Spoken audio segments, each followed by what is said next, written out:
Bonjour à tous. Après 2 ans de pandémie, je suis très heureux que nous puissions nous retrouver pour célébrer la fête nationale et recevoir à l'ambassade de France nos amis et partenaires serbes aux côtés d'un certain nombre de nos compatriotes. Le 14 juillet, c'est l'occasion de dire l'unité des Français autour des valeurs de liberté, d'égalité et de fraternité.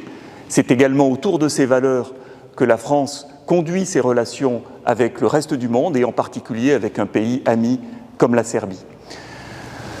Le 14 juillet, c'est l'occasion de revenir sur le bilan de l'année écoulée.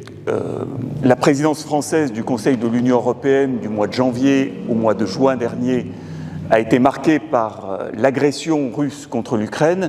Malgré ce contexte dramatique, la France a réaffirmé la priorité qu'elle accorde aux Balkans occidentaux et sa volonté d'aboutir à un élargissement rapide.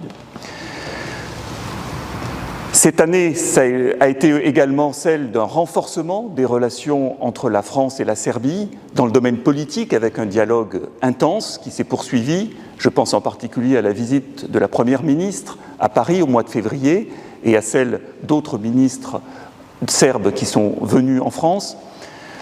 Dans le domaine économique, les entreprises françaises ont confirmé leur volonté d'investir en Serbie. L'Agence française de développement a accru ses engagements en soutien notamment à l'agenda vert du pays.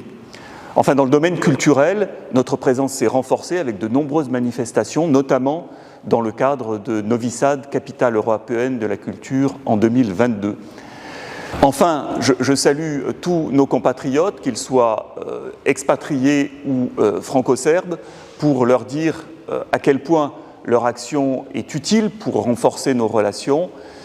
Nous avons vécu une année électorale riche avec 4 scrutins que nous avons organisés ici à l'ambassade et bien sûr, je veux leur dire que nous restons à leur disposition pour faciliter leur démarche tout au long de l'année. Merci à tous, bon 14 juillet à tous et à bientôt.